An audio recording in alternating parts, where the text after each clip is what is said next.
ദൈവനാമം മഹത്വപ്പെടുമാറാകട്ടെ.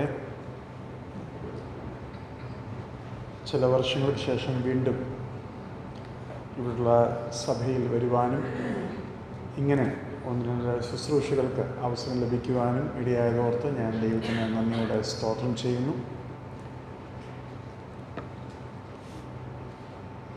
ഞാൻ ബോംബെയിൽ ഊരൺ, മഹാരാഷ്ട്രയിൽ ഊരൺ എന്ന് പറയുന്ന ഗ്രാമത്തിൽ കർത്താവിൻ്റെ വേല ചെയ്തുകൊണ്ടിരിക്കുകയാണ്. അവിടൊരു ചെറിയ സഭയുണ്ട്. ആ സഭയുടെയും സ്നേഹവും സന്തോഷവും ഈ സമയത്ത് അറിയിക്കുന്നു. അവരെ ഓർത്തും നിങ്ങൾ പ്രാർത്ഥിക്കണം. നമ്മുടെ മുമ്പാകെ 3-4 സെഷൻസ് ഉണ്ട്. അതിൽ ഒരു സെഷൻ പ്രത്യേകിച്ച് യൂത്ത്സിന് വേണ്ടിയാണ്. എന്നാൽ 3 സെഷൻ ഉള്ളത് ഒരു വിഷയത്തെ ആധാരമാക്കി അല്ലെങ്കിൽ ഒരു ഭാഗത്തെ ആധാരമാക്കി സംസാരിക്കുവാനായിട്ടാണ് ഞാൻ ആഗ്രഹിക്കുന്നത്. അതിനായിട്ട് നമുക്ക് യോഹന്നാൻ്റെ സുവിശേഷം 18-ാം അധ്യായം എടുക്കാം. യോഹന്നാൻ്റെ സുവിശേഷം 18-ാം അധ്യായം അതിൻ്റെ 4-ാമത്തെ വാക്യം നമുക്ക് വായിക്കാം.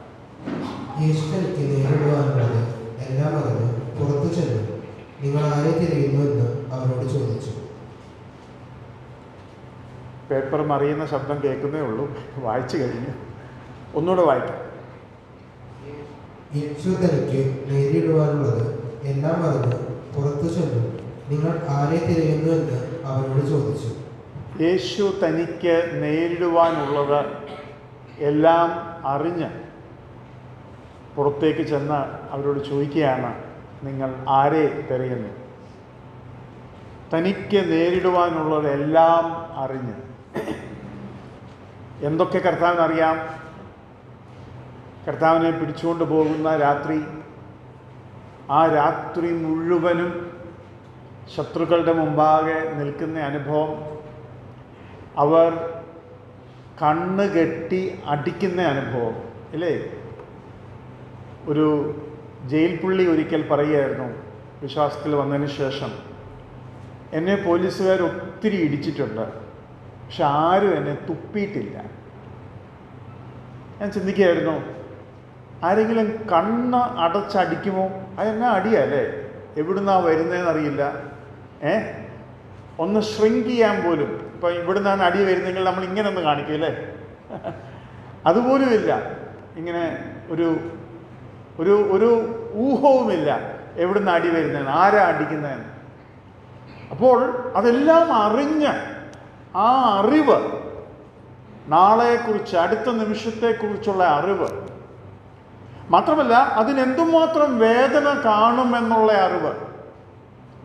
കർത്താവ് ആ ഗോൽഗോത്ത വഴിയിലൊക്കെ പോകുമ്പം പലരും ഇങ്ങനെ ക്രൂശി കിടപ്പുണ്ടാവും. റോമാക്കാർ സ്ഥിരം കൊല്ലുന്നതാണ്. അപ്പം അത് കാണുമ്പോൾ എന്തായിരിക്കും കർത്താവിൻ്റെ ചിന്ത?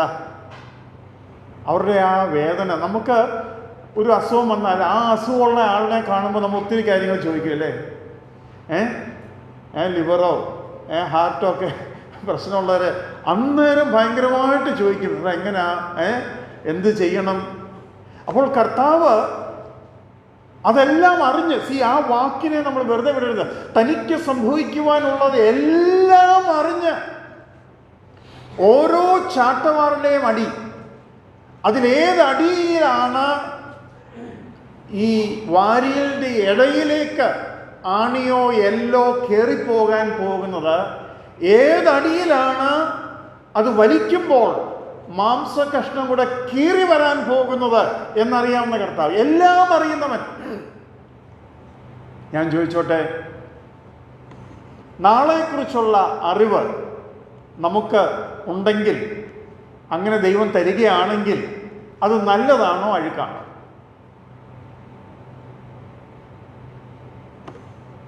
നാളെക്കുറിച്ചുള്ള അറിവ്, ഫ്യൂച്ചർ,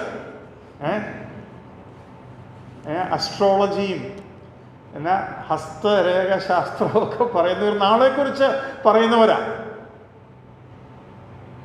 ഇന്ന് രാത്രി 2 മണിക്ക് ഒരു ഡെങ്കു കൊതുക് നിങ്ങളെ വന്ന് കുത്തും എന്ന അറിവ് നിങ്ങൾക്ക് ഉണ്ടെന്നിരിക്കട്ടെ.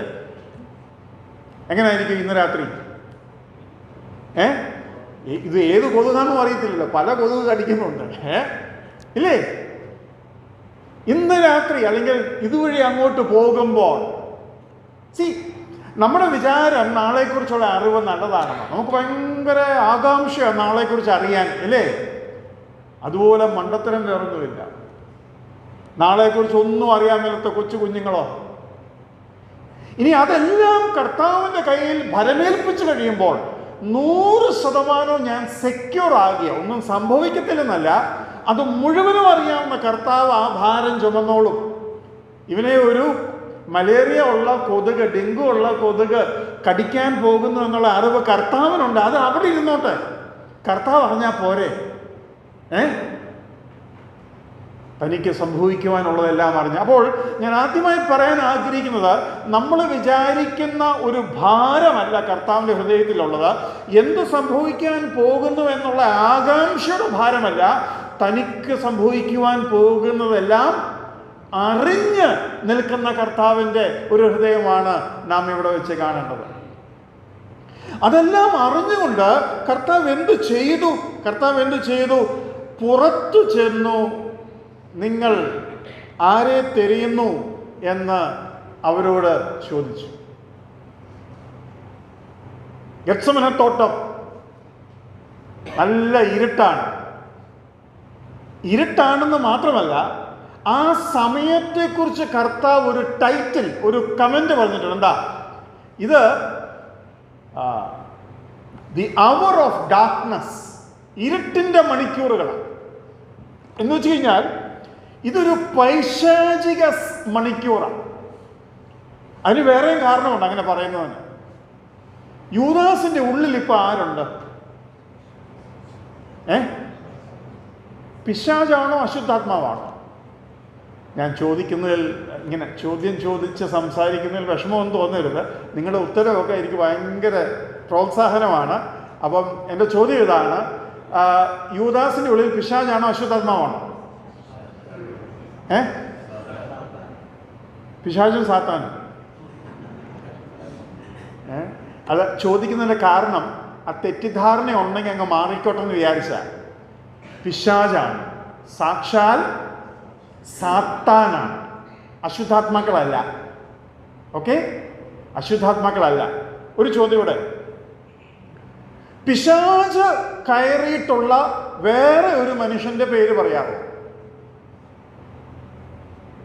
പിശാച് കയറിയിട്ടുള്ള ഒരു മനുഷ്യന്റെ കൂടെ പേര്, അല്ലെങ്കിൽ എത്ര വേണമെന്ന് നിങ്ങൾക്ക് പറയാം. പത്രോസോ? അയ്യോ, പത്രോസിന് വിഷമമാവും അങ്ങനെ പറഞ്ഞാൽ. പത്രോസിനെ ഈ അവിടെ പിശാചെന്ന് വിളിച്ചെങ്കിലും പിശാചെന്ന് വിളിക്കുക ചെയ്ത, പിശാചിനകത്തുണ്ടെന്നല്ല, അതൊന്ന്. രണ്ടാമത്, അവിടെ ആ വാക്കിൻ്റെ അർത്ഥം അഡ്വേഴ്സറി അല്ലെങ്കിൽ മാർഗ തടസ്സം ഉണ്ടാക്കുന്ന വ്യക്തി, ആ അർത്ഥത്തിലാണ് വിളിക്കുന്നത്. എന്താ മാർഗതടസ്സം പത്രോസ് ഉണ്ടാക്കിയേ? നിനക്ക് അങ്ങനെ സംഭവിക്കരുത്, നീ ക്രൂശിക്കപ്പെടരുത്. ഇപ്പൊ ക്രൂശിന് തടസ്സമായി നിൽക്കുന്നവൻ, ആ അർത്ഥത്തിലാണ് വിളിക്കുന്നത്. പത്രോസിന്റെ ഉള്ളിൽ പിശാചൊന്നും അങ്ങനെ പറയരുത് കേട്ടോ. അപ്പൊ ആ തെറ്റിദ്ധാരണയെ മാറിയില്ലേ? അപ്പൊ ഈ തെറ്റിദ്ധാരണകൾ മാറാനാണ് നിങ്ങളെ കൊണ്ട് ഇത് ഓരോന്നൊക്കെ പറയിപ്പിക്കാൻ ഞാൻ ശ്രമിക്കുന്നത്. ഓക്കെ, അപ്പൊ പിശാച് കയറിയ വേറൊരാളുടെ പേര് യൂദ. അതാ ഇപ്പൊ പറഞ്ഞേ. വേറെ ഒരാളുടെ പേരെന്ന് ചോദിച്ചേ. അപ്പം വേറെ ആരും ഇല്ലേ? ചിലർ വളരെ എന്താ പറയുന്നത്, വളരെ ടെക്നിക്കലായിട്ട് ഉത്തരം പറയും. അതെങ്ങനെയാണെന്ന് അറിയാമോ? അവിടുന്ന് ഇങ്ങനെ പറയും, ആർക്കും കേൾക്കാൻ പറ്റത്തില്ല. പിശാച് ഒരാളിലും കൂടെ കയറും. ഇനി നിങ്ങൾ പറയുമായിരിക്കും ആരാന്നാണ്? ആന്റിക്രൈസ്റ്റിൽ കയറും, എതിർ ക്രിസ്തുവിൽ കയറും, അല്ലാതെ ആരിലും കയറിയിട്ടില്ല. അപ്പോൾ നമുക്കൊരു കാര്യം കൂടെ പിടികിട്ടി, പിശാച് ഈ ലോകത്തെ 2 പേരുടെ ഉള്ളിലെ ആ നിലയിൽ കയറുന്നുള്ളൂ. അപ്പോൾ നമുക്കൊരു കാര്യം കൂടെ പിടികിട്ടി, പിശാച് നമ്മളെപ്പോലെ ചോട്ടാ പാർട്ടീസിന് വേണ്ടിയൊന്നും ഇറങ്ങി വരുന്ന ആള് അല്ല. അവൻ്റെ ആ പദവിയുടെ ഒരു ഐഡിയയും അവിടെ കിട്ടുന്നുണ്ട്. അവൻ അതിനുവേണ്ടി ആരെയൊക്കെ അയക്കുന്നത്? അശുദ്ധാത്മാക്കളെയാണ് അയക്കുന്നത്. ആട്ടെ, അശുദ്ധാത്മാക്കൾ വിശ്വാസിയുടെ ഉള്ളിൽ കയറുമോ? ആദ്യത്തെ ദിവസമല്ലേ, ചോദ്യമേ ഉള്ളൂ. വിശ്വാസിയുടെ ഉള്ളിൽ കയറുമോ? ഉറച്ചൊന്ന് പറ. കയറും അല്ല കയറത്തില്ല? കയറും, കയറില്ല. എന്തുകൊണ്ട് കയറില്ല? നമ്മുടെ ഉള്ളിൽ പരിശുദ്ധാത്മാവ് ഉണ്ട്. അത് ചെറിയ കാര്യമൊന്നും അല്ല കേട്ടോ. യേശുക്രിസ്തു ഒരു മനുഷ്യന്റെ അടുക്കലേക്ക് വരുമ്പോൾ തന്നെ അശുദ്ധാത്മാക്കൾ എന്ത് ചെയ്യുക? ഏതാ, ആ മനുഷ്യന്റെ ഉള്ളിലൊന്നും വന്നില്ല, അതുവഴി വരുന്നേ ഉള്ളൂ. ഈ മനുഷ്യൻ വിശ്വാസിയല്ല. യേശുക്രിസ്തു അരികിലൂടെ വരുമ്പം തന്നെ ഈ മനുഷ്യന്റെ ഉള്ളിൽ നിന്നുകൊണ്ട് അശുദ്ധാത്മാക്കൾ നിലവിളിക്കുക. മറ്റേ അതെന്തിനാ നിലവിളിക്കുന്നത്? നമ്മുടെ ശരീരം ദൈവത്തിൻ്റെ മന്ദിരമാണ്. അവിശ്വാസിയുടെ ശരീരമോ?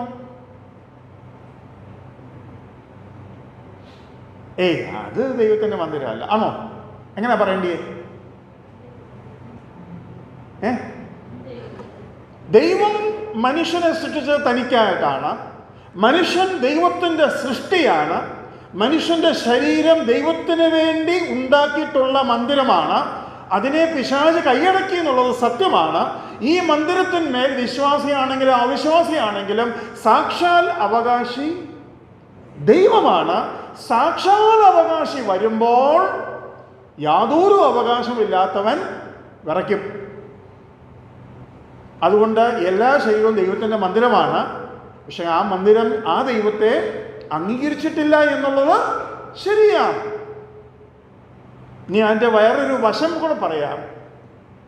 യെരുശലേമിൽ ഒരു ദേവാലയം ഉണ്ട്. ആ ദേവാലയം ദൈവത്തിൻ്റെതാണ്, ഇല്ലേ? പക്ഷെ ആ ദേവാലയത്തിൽ നിന്നും ദൈവം ഇറങ്ങിപ്പോയോ? ഇറങ്ങിപ്പോകുമ്പോഴും ആ ദേവാലയം ആരുടേതാണ്? ദൈവത്തിൻ്റെ. ഒരു ചെറിയ ഐഡിയക്ക് വേണ്ടി പറയാം. അതൊന്ന് വ്യക്തമാക്കുവാൻ അതുപോലെയുള്ള മറ്റൊരു കാര്യം കൂടെ ചേർത്ത് പറയാം. വിശ്വാസികൾ തമ്മിൽ വിവാഹം കഴിക്കുമ്പോൾ ദൈവം കൂട്ടിച്ചേർക്കുക. അവിശ്വാസികൾ തമ്മിൽ വിവാഹം കഴിക്കുമ്പോൾ ദൈവം കൂട്ടിച്ചേർക്കുന്നുണ്ടോ? അന്നേരം ദൈവം ആണോ? അതിനെക്കുറിച്ച് ചിന്തിച്ചിട്ടുണ്ടോ? കൂട്ടുന്നുണ്ടോ ഇല്ലയോ? രണ്ട് ഹിന്ദുക്കൾ തമ്മിൽ വിവാഹം കഴിച്ചു. അല്ല, ഇനി ഒരുവൻ ഹിന്ദുവും ഒരുവൻ വിശ്വാസിയാന്നിരിക്കട്ടെ, ദൈവം യോജിപ്പിക്കുന്നുണ്ടോ ഇല്ലയോ? ഇനി മേലാൽ ഈ ബ്രദറിനെ വിളിക്കരുത്. ഒന്നാമത് ഈ മനുഷ്യൻ ഒന്നും അറിയാൻ മേല, എല്ലാം നമ്മളോട് ചോദിക്കുക. ആര് വിവാഹം കഴിച്ചാൽ ആരാ ചേർക്കുന്നത്? ദൈവമാ. അതുകൊണ്ട് ഒരു ഹൈന്ദവൻ രക്ഷിക്കപ്പെടുമ്പോൾ അവൻ്റെ അവിശ്വാസിയായ സ്ത്രീയെ ഉപേക്ഷിക്കാൻ പറ്റത്തില്ല. ഇനി ഒരു ഹൈന്ദവൻ അല്ലെങ്കിൽ ഏത് മതക്കാരനാണെങ്കിലും രക്ഷിക്കപ്പെടുമ്പോൾ അവൻ ഓൾറെഡി ഡിവോഴ്സ്ഡ് ആണെങ്കിൽ അവന് വേറെ വിവാഹം കഴിക്കാൻ പറ്റുമോ? ദൈവം ഞങ്ങളെ കൂട്ടിച്ചേർത്തതല്ല, ഞാൻ കല്യാണം കഴിച്ചു, അത് ഞാൻ ഹിന്ദു ആയിരുന്നപ്പോൾ, ഇപ്പം ഞാൻ വിശ്വാസിയാ, നേരത്തെ തന്നെ ഞങ്ങൾ തമ്മിൽ വേർപിരിയുകയും ചെയ്തു, അതുകൊണ്ട് എനിക്ക് ന്യായമായും വിവാഹം കഴിക്കാൻ പറ്റുമോ? പറ്റുകയല്ല. അപ്പം നമ്മൾ ചിന്തിക്കാത്തൊരു മേഖലയാണ്. ആര് വിവാഹം കഴിച്ചാലും അത് ദൈവം കൂട്ടിച്ചേർക്കുന്നതായി കണക്കാക്കപ്പെടണം. അതുകൊണ്ട് ആർക്കും ആരെയും ഉപേക്ഷിക്കുവാൻ ദൈവം ഒരു നാളും അനുവാദം തരുന്നില്ല. നമ്മുടെ ശരീരം ദൈവത്തിൻ്റെ മന്ദിരമാണ്. അത് വിശ്വാസിയായാലും അവിശ്വാസിയായാലും. ഈ ഭൂമി നമുക്കറിയാം, ഈ ലോകത്തിൻ്റെ ദൈവം എന്ന് പിശാചിനെ കുറിച്ചാണ് പറയുന്നത്. പക്ഷെ വെളിപ്പാടിൽ പറയുന്നുണ്ട്, ഭൂമിയെ നശിപ്പിക്കുന്നവരെ ന്യായം വിധിക്കുവാൻ ദൈവം വരുന്നു. ഈ ഭൂമി ആരുടേതാണ്? യെസ്, ഇസ്രായേലിനെ കുറിച്ച് ദൈവം തൻ്റെ യഹൂദ ജനത്തോട് പറയുന്നുണ്ട്, നിലം ജന്മം വിൽക്കരുത്. അത് ആർക്കുള്ളതാണ്? ദൈവത്തിനുള്ളതാണ്. അതുകൊണ്ടാണ് അത് 50 വർഷം കഴിയുമ്പോൾ അവരുടെ ജൂബിലിക്ക് തിരിച്ചു കൊടുക്കണമെന്നൊക്കെയുള്ള നിയമം കൊടുക്കുന്നത്. നമുക്ക് മടങ്ങി വരാം. തനിക്ക് സംഭവിക്കുവാനുള്ളതെല്ലാം അറിഞ്ഞ് പുറകോട്ട് മാറാത്ത ദൈവം മുന്നോട്ട് ചെന്നു, പുറത്തോട്ട് ചെന്നു അവരോട് ചോദിക്കുകയാണ്, നിങ്ങൾ ആരെയാകുന്നു അന്വേഷിക്കും? കർത്താവ് ഗെത്സമനെ തോട്ടത്തിൽ ആ ചോദ്യം ചോദിക്കുമ്പോൾ ഏകദേശം കർത്താവിന് 4000 വർഷം മുമ്പ് കർത്താവ് ഇതേ ചോദ്യം മറ്റൊരു തോട്ടത്തിൽ വെച്ച് ചോദിച്ചായിരുന്നു. വ്യത്യാസം ഇത്രയേ ഉള്ളൂ. അന്ന് ദൈവം മനുഷ്യനെ അന്വേഷിച്ച് തോട്ടത്തിലേക്ക് വന്നു. ഇന്ന് ഇവിടെ വെച്ച് മനുഷ്യൻ ദൈവത്തെ അന്വേഷിച്ച് തോട്ടത്തിലേക്ക് വന്നു. വ്യത്യാസം മനസ്സിലായോ? അത് ഏത് തോട്ടമായിരുന്നു മോനെ? ഏതും തോട്ടം? അയ്യോ, കൊച്ചു കുഞ്ഞുങ്ങൾ ഉത്തരം പറഞ്ഞാൽ ഇതുപോലെ സന്തോഷം വേറെയില്ല. എന്നാ കാര്യം? കുഞ്ഞുങ്ങൾ ഉത്തരം പറഞ്ഞാൽ പ്രായമുള്ളവർക്ക് മനസ്സിലായെന്നല്ല അർത്ഥമില്ലേ? ഇനി കുഞ്ഞുങ്ങൾ ഉത്തരം പറയുമ്പം പ്രായമുള്ളവർക്ക് ഞങ്ങൾക്ക് മനസ്സിലായില്ല എന്ന് പറയാൻ പറ്റുമോ? നാണക്കേടല്ലേ? കൊച്ചു കുഞ്ഞിന് പോലും മനസ്സിലായി ഇല്ലേ? അപ്പോൾ ഏദൻ തോട്ടത്തിൽ വെച്ച് ദൈവം മനുഷ്യനെ അന്വേഷിച്ചു വന്നു. Adam, where are you? ഇവിടെ മനുഷ്യൻ ദൈവത്തെ അന്വേഷിച്ച് വരിക.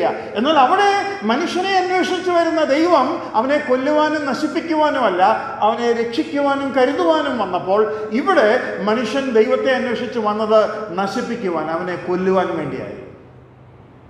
അങ്ങനെ വരുമ്പോൾ കർത്താവ് ചോദിക്കുകയാണ്, whom are you seeking? ഇതിന് തൊട്ടു മുമ്പ് തൻ്റെ ശുശ്രൂഷയുടെ ആരംഭത്തിങ്കൽ യോർദാനിൽ സ്നാനം കഴിച്ചതിന് ശേഷം കർത്താവ് മടങ്ങിപ്പോകുമ്പോൾ 1-2 ശിഷ്യന്മാർ പുറകെ ചെന്നു. കർത്താവ് തിരിഞ്ഞു നോക്കി. ഈ നമ്മൾ ആരുടെയും പുറകെ പോകുമ്പോൾ ആ ആൾ അറിയാതെ അദ്ദേഹത്തിൻ്റെ പുറകെ പോവുക. പെട്ടെന്ന് അയാൾ തിരിഞ്ഞു നോക്കിയാൽ നമ്മൾ എന്ത് ചെയ്യും? അങ്ങ് സ്റ്റക്കാവും അല്ലേ? അങ്ങനെ ചെയ്തിട്ടുണ്ടോ നിങ്ങൾ? നമ്മളാരാ പാർട്ടീസ് അല്ലേ? നേവിയിൽ ഞാൻ കുറച്ച് നാൾ നേവിയിലുണ്ടായിരുന്നു. അപ്പോൾ നേവിയിൽ ഇൻ്റലിജൻസിൽ കോഴ്സ് ഞങ്ങളെ കൊണ്ട് ചെയ്യിപ്പിക്കും, ചിലരെ കൊണ്ട്. അപ്പോൾ ഞങ്ങളെ കൊണ്ട് ചെയ്യിപ്പിക്കുമ്പം how to follow a person, ഒരു വ്യക്തിയെ എങ്ങനെ ഫോളോ ചെയ്യണം, ആ വ്യക്തി എങ്ങാനും നിന്നാൽ ആ വ്യക്തി ചിലപ്പം നമ്മൾ പുറകെ കൂടുന്നുണ്ടെന്ന് അറിഞ്ഞാൽ ആ വ്യക്തി ഒരു ഡെഡ് എൻഡിലേക്ക് പോകാമെന്നിരിക്കട്ടെ. അപ്പം ഈ വഴി അങ്ങോട്ട് പോയാൽ ആ വഴി അവിടെ വെച്ച് നിൽക്കാൻ പോകാം. നമുക്ക് ഈ വഴിയൊന്നും അറിയത്തില്ല, നമ്മൾ ഇയാളുടെ പുറകെ പോയതാണ്. അപ്പോൾ അയാൾക്കറിയാം എന്നെ ആരോ പിന്തുടരുന്നുണ്ട്, ഞാനൊരു ഡെഡ് എൻഡിലേക്ക് പോകാം. ഡെഡ് എൻഡിലേക്ക് പോയച്ച് പെട്ടെന്ന് തിരിഞ്ഞാൽ നമ്മൾ എങ്ങോട്ട് പോകും? അപ്പം മറ്റേ വഴിയാണ് നമുക്ക് മുമ്പോട്ട് പോകുന്നതായിട്ട് അഭിനയിക്കാം. ഇത് നമുക്ക് മുമ്പോട്ട് പോകാൻ മേല, കാരണം അവിടെ വഴി തീർന്നു ഇല്ലേ? അതിന് ഞങ്ങൾ ചെയ്യുന്ന ഒരു കാര്യമാണ് വിൻഡോ ഷോപ്പിംഗ്. വിൻഡോ ഷോപ്പിംഗ് എന്ന് വെച്ചാൽ അരികിലുള്ള ജനൽ, കതക് അല്ലെങ്കിൽ കട, അതിൻ്റെ കണ്ണാടിയിലാണ് ഞങ്ങൾ നോക്കുന്നത്. പക്ഷെ ഞങ്ങൾ നോക്കുന്ന ആരെയാണ്? അയാളുടെ റിഫ്ലക്ഷനെ. ഒരിക്കലും അയാളെ നോക്കത്തില്ല. എപ്പോഴും ആരെ നോക്കും? എവിടെയെങ്കിലുമുള്ള ഈ റിഫ്ലക്ഷനെ നോക്കും. ഇതൊന്നും പറ്റിയില്ലെങ്കിൽ ഞങ്ങളുടെ വാച്ചിനെ ഇടയ്ക്കിടയ്ക്ക് നോക്കും. വാച്ച് കൊണ്ട് അയാളെ നോക്കും. ഇനി അഥവാ അദ്ദേഹം നിന്നാൽ ഞങ്ങൾ ഈ വിൻഡോയ്ക്കകത്തോട്ട് നോക്കി അങ്ങ് നിൽക്കും, അല്ലെങ്കിൽ ഈ വാച്ചിനകത്തോട്ട് നോക്കിയിരിക്കും, അല്ലെങ്കിൽ മൊബൈലിനകത്തോട്ട് നോക്കിയിരിക്കും. പക്ഷെ ഞങ്ങൾ അയാളെ നോക്കുന്ന എങ്ങോട്ടാണ്? ഈ വാച്ചിലൂടെയാണ്. ഞാൻ പറയാൻ ആഗ്രഹിച്ച കാര്യം, ഈ വ്യക്തികളെ പെട്ടെന്ന് കർത്താവ് തിരിഞ്ഞിട്ട് ചോദിച്ചു, നിങ്ങൾ ആരെ അന്വേഷിക്കുന്നു? ആ ഭാഗം ശ്രദ്ധിച്ചിട്ടുണ്ടോ എന്ന് എനിക്ക് അറിഞ്ഞുകൂടാ.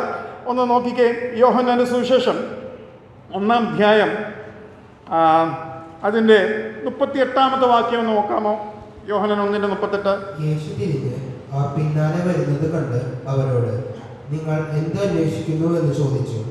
അവർ റബ്ബി എന്ന് വെച്ചാൽ ഗുരു, നീ എവിടെ പാർക്കുന്നു എന്ന് ചോദിച്ചു. എവിടെ പാർക്കുന്നു എന്ന് അറിയാൻ വേണ്ടിയാണോ പുറകെ പോയത്? അവർ പോയത് ആരുടെ പുറകെയാണ്? കർത്താവിൻ്റെ പുറകെ പോയത്. ഇപ്പം പെട്ടെന്ന് തിരിഞ്ഞ് ചോദിച്ചപ്പോൾ എന്നാ പറയണം? എന്തെങ്കിലും ഒരു ഉത്തരം പറയണം. അപ്പം അവർ പറയുകയാണ്, അങ്ങ് എവിടെയാണ് പാർക്കുന്നത്? അന്ന് കർത്താവ് വന്ന് പറഞ്ഞു, അല്ല വന്ന് കണ്ണി. പിന്നെ ഇതുവരെയും പോയില്ല, കണ്ടു തീർന്നില്ലേ? അവരാരെ അന്വേഷിച്ചേ? അവർ കർത്താവിനെ തന്നെ അന്വേഷിച്ചേ. കർത്താവിനെ അന്വേഷിച്ചാൽ നമുക്ക് തീരെയല്ല. കർത്താവിനെ തന്നെയാണ് നിങ്ങൾ അന്വേഷിക്കുന്നതെങ്കിൽ ഈ ദൈവവചനം വായിച്ച് തീരെയല്ല. പലരും ബൈബിള് ഞാൻ 10 വട്ടം വായിച്ചു, അല്ലെങ്കിൽ 30 വട്ടം വായിച്ചു എന്നൊക്കെ പറയാറുണ്ട്. എന്നാൽ ഈ ബൈബിളിലെ ക്രിസ്തുവിൽ ആകർഷിക്കപ്പെട്ട് ക്രിസ്തുവിനെയാണ് നിങ്ങൾ പിന്തുടരുന്നതെങ്കിൽ നിങ്ങൾ വായിച്ച് തീരുകയില്ല. അവർ ഒരിക്കലും കർത്താവിനെ അന്വേഷിച്ച് തീർന്നില്ലായിരുന്നു. ഈ 33.5 വർഷത്തിൽ 3.5 വർഷം അവർ കൂടെ നിന്നു. അവർ കർത്താവിനെ കണ്ടുകൊണ്ടേയിരുന്നു, കർത്താവിനെ മനസ്സിലാക്കിക്കൊണ്ടേയിരുന്നു.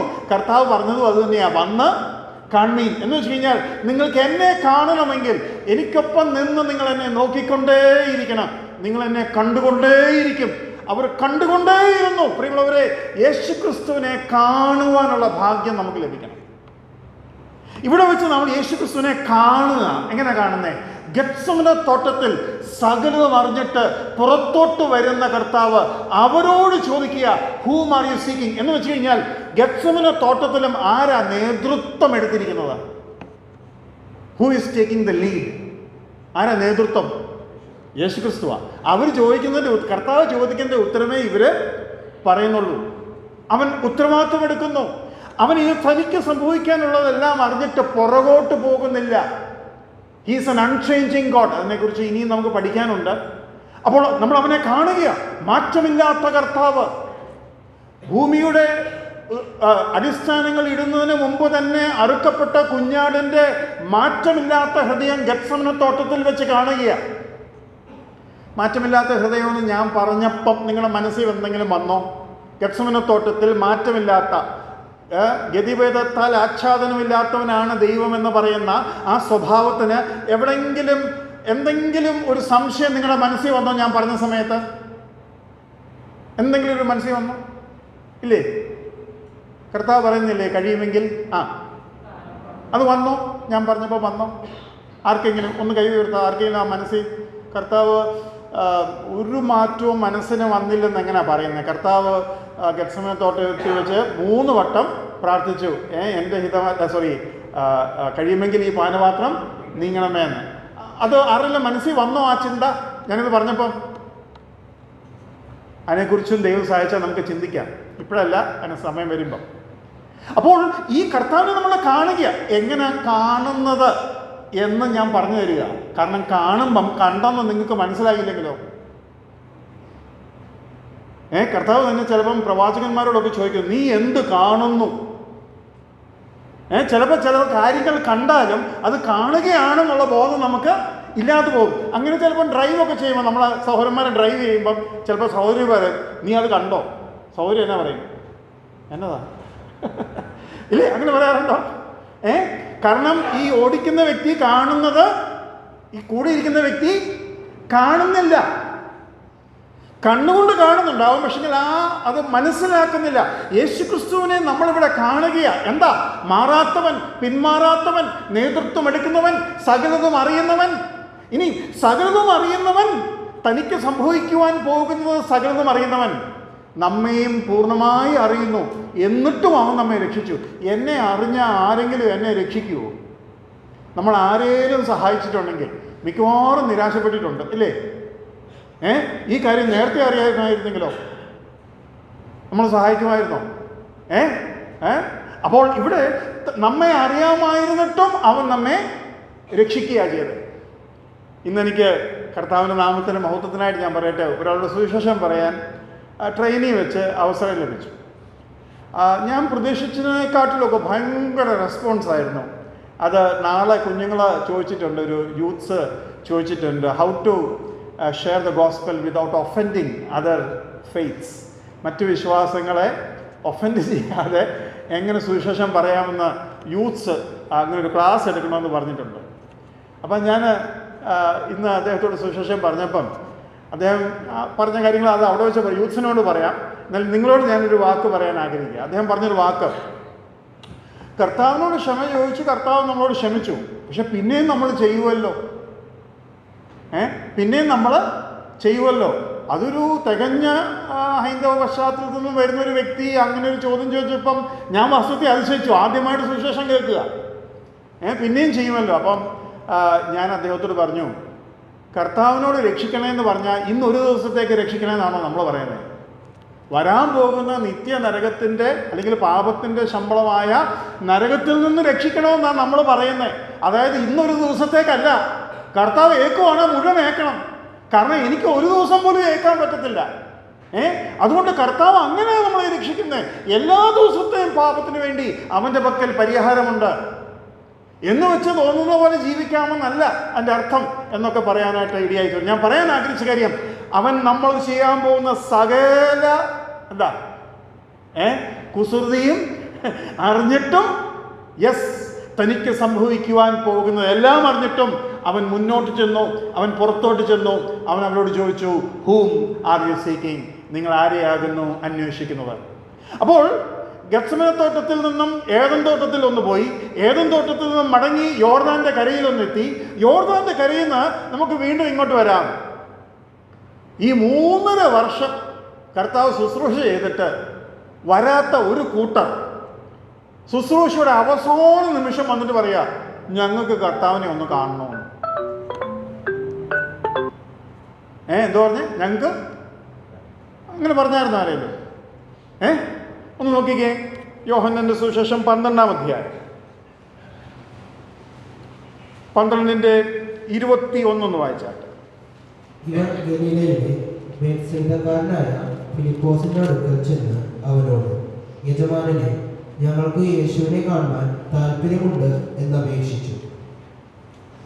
യേശുവിനെ കാണാൻ താല്പര്യമുണ്ട് എന്ന് അപേക്ഷിച്ചു. Sir, we wish to see Jesus.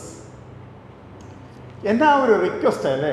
V wish to see Jesus. കർത്താവിനെ ഒന്ന് കാണണം.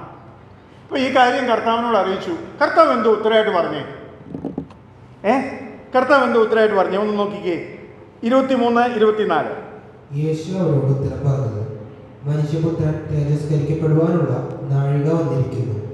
ആമേൻ ആമേൻ, ഞാൻ നിങ്ങളോട് പറയുന്നു, കോതമ്പ് മണി നിലത്ത് വീണ് ചാകുന്നില്ല എങ്കിൽ അത് തനിയേയിരിക്കും, ചത്തുവെങ്കിലോ വളരെ വിളവുണ്ടാകും.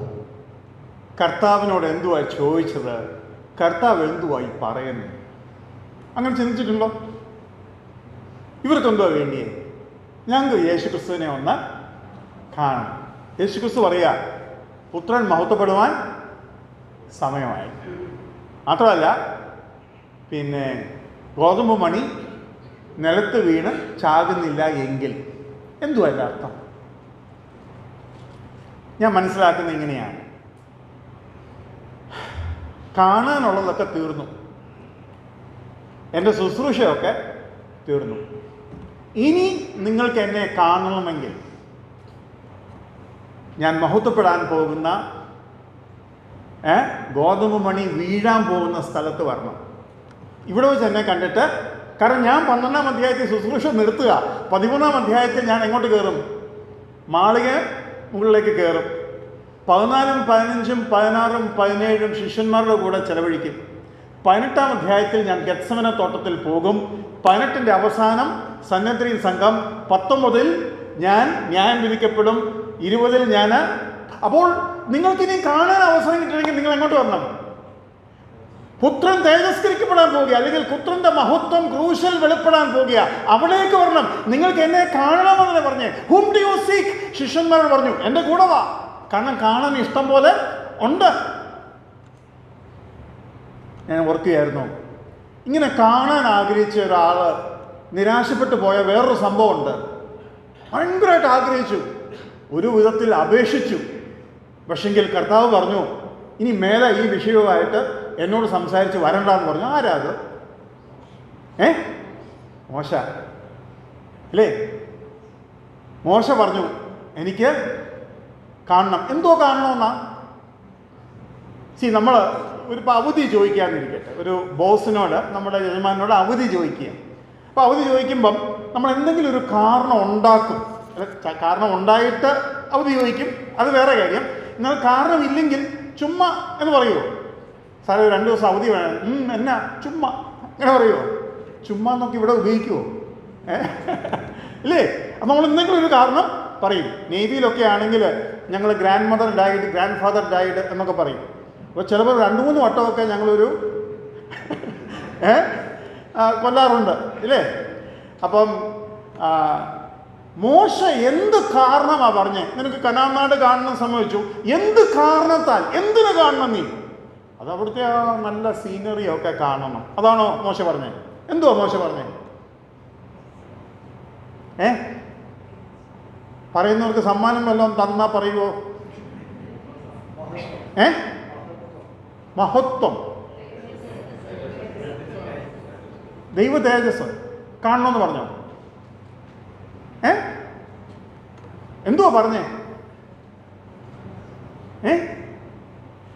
ആ നല്ല ദേശം എനിക്ക് കാണണമെന്ന് പറയുമ്പോൾ അതിനൊരു കാരണം എന്താ പറഞ്ഞേ?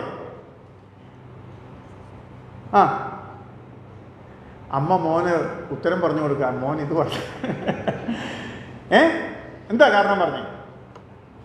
ഇനി അതിനേക്കാൾ രസമാണ് അത് ഏത് ഭാഗത്ത് എഴുതിയിരിക്കുന്നു എന്നുള്ളത് ശ്രദ്ധിച്ചാൽ. ഒന്ന് നോക്കിക്കേ, ആവർത്തനം. ഞാൻ ആ ഭാഗം പറയാനിരുന്നതല്ല, പെട്ടെന്ന് മനസ്സിൽ ഓർമ്മ വന്നതുകൊണ്ട് അതൊന്ന് എടുത്തതാണ്. 3:24 ഇത് നമ്മൾ പ്രതീക്ഷിക്കുന്ന സ്ഥലമാണോ?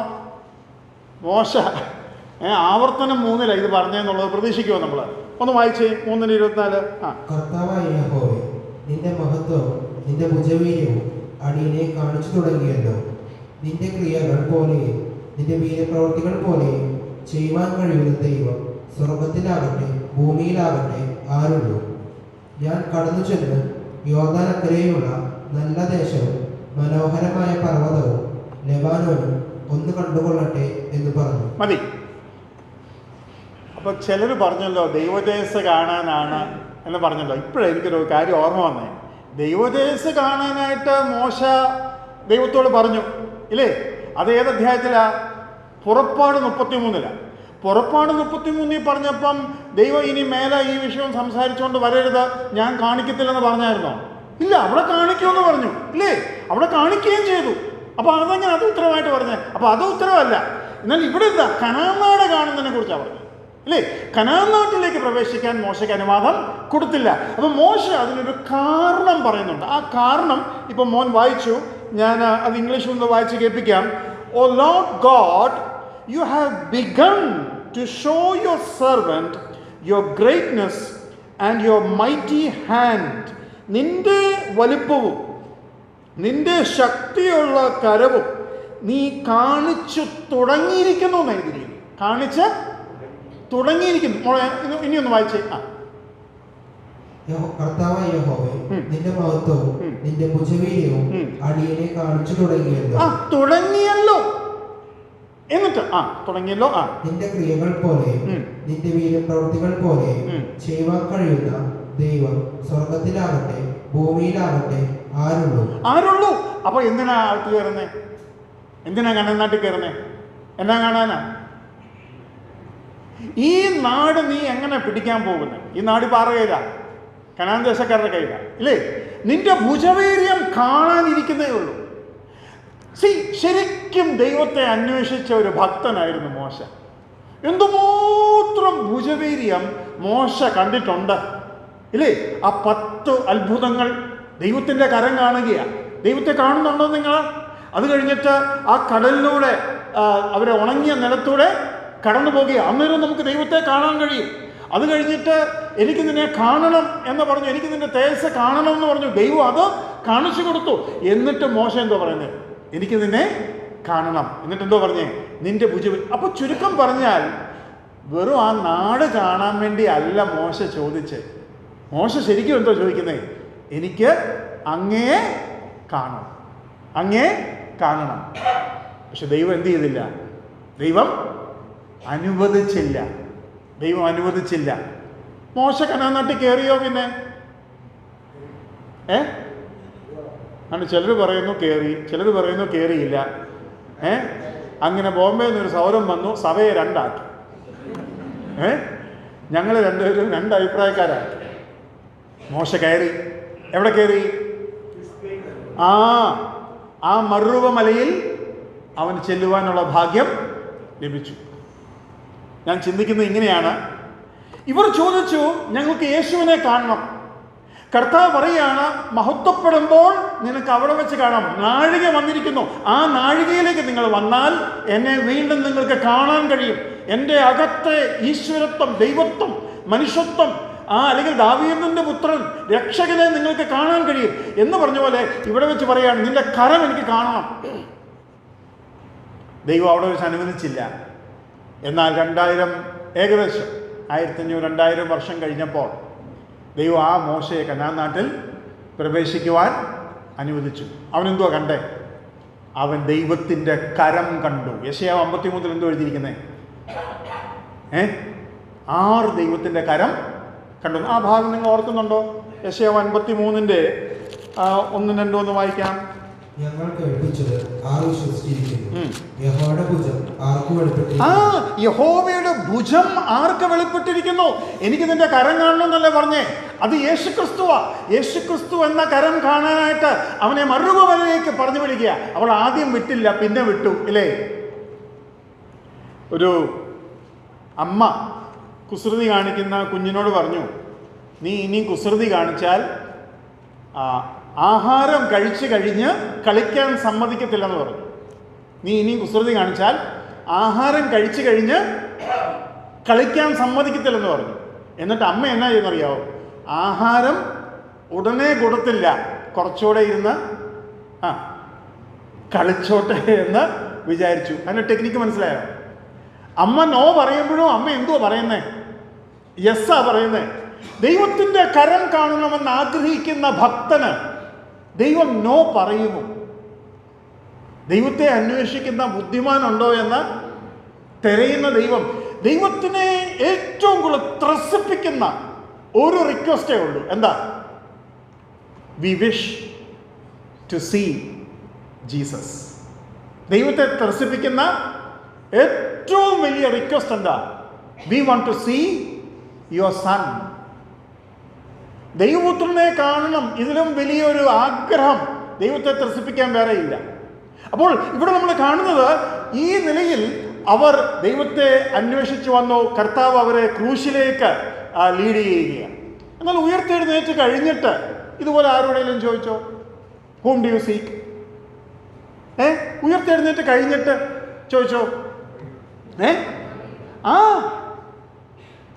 ഒന്ന് നോക്കിക്കേ, 20-ാം അധ്യായം യോഹന്നാൻ 20-ാം അധ്യായം അതിന്റെ 15-ാമത്തെ വാക്യം. യേശു അവളോട്, സ്ത്രീയെ, നീ കരയുന്നത് എന്ത്? ആരെ തിരയുന്നു എന്ന് ചോദിച്ചു. ആരെ തിരയുന്നു? ആരെ തിരയുന്നു? പ്രിയമുള്ളവരെ, ഒന്ന് കർത്താവിനെ തെരഞ്ഞുകൊണ്ട് കർത്താവ് അറിയാതെ കർത്താവിൻ്റെ പുറകെ പോയ ശിഷ്യന്മാർ, കർത്താവിനെ തെരഞ്ഞുകൊണ്ട് കർത്താവിൻ്റെ ശിഷ്യന്മാരുടെ അടുക്കൽ വന്ന ശിഷ്യന്മാർ, ഇവിടെ കർത്താവിനെ ഉപദ്രവിക്കുവാൻ തെരഞ്ഞു വന്ന ശത്രുക്കൾ, കർത്താവിനെ തിരയുന്ന, കണ്ണുനീരോടുകൂടെ തിരയുന്ന, അവിടെ പറയുന്നുണ്ടല്ലോ, why do you weep woman, why are you weeping? കരഞ്ഞുകൊണ്ട് അന്വേഷിക്കുന്ന ഒരു സ്ത്രീ. പ്രിയമുള്ളവരെ, കർത്താവിനെ അന്വേഷിക്കുന്ന പലതരം ആൾക്കാരുണ്ട്. ഞാൻ ചോദിച്ചോട്ടെ, ആ സ്ത്രീ അന്വേഷിക്കുന്ന കർത്താവിനെ നമുക്കൊന്ന് നോക്കാം. ശരിക്കും ആ സ്ത്രീക്ക് എന്തോ വേണ്ടിയേ? കർത്താവിനെ തന്നെ, കർത്താവിൻ്റെ വ്യക്തിത്വം, കർത്താവിനെ തന്നെ, the real person of Jesus. ഞാൻ ചോദിച്ചോട്ടെ, ശരിക്കും യേശു ക്രിസ്തുവിനെ നമ്മൾ അന്വേഷിക്കുന്നുണ്ടോ? എനിക്ക് കർത്താവിൻ്റെ കൂടെ ഇരിക്കണം, എനിക്ക് കർത്താവിനോട് സംസാരിക്കണം, കർത്താവ് ഇച്ചിരി സമയം ഞാൻ അങ്ങയുടെ കൂടി ഇരുന്ന് സംസാരിച്ചോട്ടെ. ശരിക്കും നമ്മൾ കർത്താവിനെ അന്വേഷിക്കുന്നുണ്ടോ? ഉണ്ടോ? ഞാൻ ചിന്തിക്കുകയായിരുന്നു, ഈ ഒരൊറ്റ ചോദ്യം നിങ്ങൾക്ക് മനസ്സിലായിരുന്നെങ്കിൽ കർത്താവിന് ഇന്ന് നിങ്ങളെ ഒരല്പം ലഭിക്കും. ഇത് മനസ്സിലാക്കുന്ന ഒരു വ്യക്തി ഇങ്ങനെ കർത്താവിനോട് പ്രാർത്ഥിക്കാനുള്ള സാധ്യതയാണുള്ളത്. കർത്താവേ, ഞാനിങ്ങനെ മൊത്തത്തിൽ അങ്ങ്, കൂട്ടത്തിൽ അങ്ങ്, കുടുംബമായിട്ടങ്ങ് ഒരു റൊട്ടീൻ പോലെ അങ്ങയുടെ അടുക്കൽ വന്നു പോവുക. എന്നാൽ ഇന്ന് ഞാൻ നിന്റെ അടുക്കൽ വാസ്തവമായിട്ടും വരികയാണ്. ഞാൻ വരുമ്പം പ്രാർത്ഥിക്കുമ്പോൾ എന്തെല്ലാം പ്രാർത്ഥിക്കണമെന്നാണ് ചിന്തിക്കുന്നത്. കർത്താവിൻ്റെ അടുക്കൽ വരുന്നു എന്നുള്ള ചിന്ത എനിക്ക് അങ്ങോട്ട് വരുന്നില്ല. എന്നാൽ ഇന്ന് ഞാൻ അങ്ങയുടെ അടുക്കലേക്ക് വരികയാണ്, അങ്ങയുടെ അടുക്കൽ ഇരിക്കുകയാണ്, അങ്ങയുടെ സാന്നിധ്യം ആത്മാവിൽ വിശ്വാസത്തിൽ അനുഭവിക്കുകയാണ്. കർത്താവേ, നിന്റെ അടുക്കൽ ഞാനൊരല്പസമയം ഇരിക്കട്ടെ. നമ്മൾ ഇരിക്കുന്നുണ്ടോ? നമ്മൾ കുഞ്ഞുങ്ങളുടെ കൂടെ ഇരിക്കുന്നുണ്ടോ? നമ്മൾ ഭാര്യയുടെ കൂടെ ഇരിക്കുന്നുണ്ടോ? ഭാര്യയോട് പറയാം, നീ ഇവിടെ വന്നിരിക്കും, കുറച്ചു നേരം ഇരിക്കും, നമുക്ക് ചുമ്മാ ഇവിടെ ഇരിക്കാം. ഞാൻ ചിലപ്പം ഭാര്യ എനിക്ക് ചായ തരുമ്പം ഞാൻ ചോദിക്കും, നിൻ്റെ ചായ എന്ത് ചെയ്യും? എൻ്റെ ചായ അമ്പാ, നമുക്ക് ഇരിക്കാം, ചുമ്മാ കുറച്ച് നേരം ഇരിക്കാം. അന്യോന്യം സാന്നിധ്യം അനുഭവിക്കാം. ശ്രദ്ധിച്ചിട്ടുണ്ടോ? നമ്മൾ കൊച്ചു കുഞ്ഞുങ്ങളെ നമുക്ക് അവരോട് ചോദിക്കാനും പറയാനും അവരുടെ ഈ കൊത്തയുള്ള എന്തുവാ അങ്ങനെയാണോ പറയുന്നത്, ഈ ശരിയല്ലാത്ത സ്ഫുടതയില്ലാത്ത വാക്കുകൾ കേൾക്കാൻ നമുക്ക് വലിയ ഇഷ്ടമല്ലേ? അപ്പോൾ അത് കേൾക്കാനായിട്ട് നമ്മൾ വിളിക്കും. മോൻ്റെ പേരെന്തുവാ? പേര് പറഞ്ഞു കുഞ്ഞെന്ത് ചെയ്യും? ഒരൊറ്റ ഓട്ടോ. ശരിയല്ലേ? കുഞ്ഞ് നമ്മുടെ സാന്നിധ്യം അനുഭവിക്കുന്നില്ല. കുഞ്ഞ് ഉത്തരം പറയുന്നു ഓടുന്നു. അവൻ്റെ വിചാരം എന്നാ, ഒരു ചോദ്യം ചോദിച്ചാൽ ഉത്തരം പറയാൻ നമ്മൾ പോവുക. ഇങ്ങനെ നമ്മൾ കർത്താവിനൊക്കെ ചെല്ലുന്നത്. കർത്താവിന് എന്തോ വേണ്ടിയേ? ഇനി കർത്താവിനോട് നമുക്ക് ചോദിക്കാം, കർത്താവേ, whom are you seeking? കർത്താവിനോടും ചോദിക്കാം, കർത്താവേ, നീ ആരെ അന്വേഷിക്കുന്നു? കർത്താവ് എന്നാ പറയും? മോനെ, നിന്നെ ആകുന്നു ഞാൻ അന്വേഷിക്കുന്നു. എന്തു വേണം? എന്തു വേണമെന്ന് ചോദിച്ചാൽ നിന്നെ വേണം. എന്നെ വേണമെന്ന് വെച്ചാൽ നീ ഇച്ചിരി നേരം എൻ്റെ അടുത്തൊന്ന് ഇരിക്കുക. നിന്നെ ഞാൻ രക്ഷിച്ചു, നിന്റെ പേർ ജീവൻ്റെ പുസ്തകത്തിലൊക്കെ എഴുതി. പക്ഷെ എനിക്ക് നിന്നെ അങ്ങോട്ട് കിട്ടിയതായിട്ട് തോന്നുന്നില്ല. അങ്ങനെ കർത്താവ് പറഞ്ഞാൽ ശരിയല്ലേ?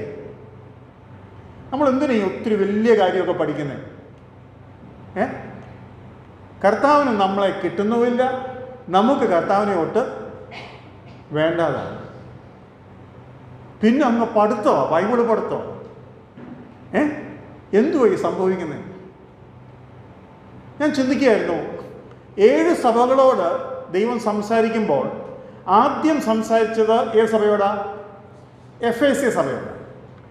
അപ്പോൾ അവർക്കുള്ള ദൈവപരിജ്ഞാനം ഏറ്റവും കുറവാകാനാണ് സാധ്യത.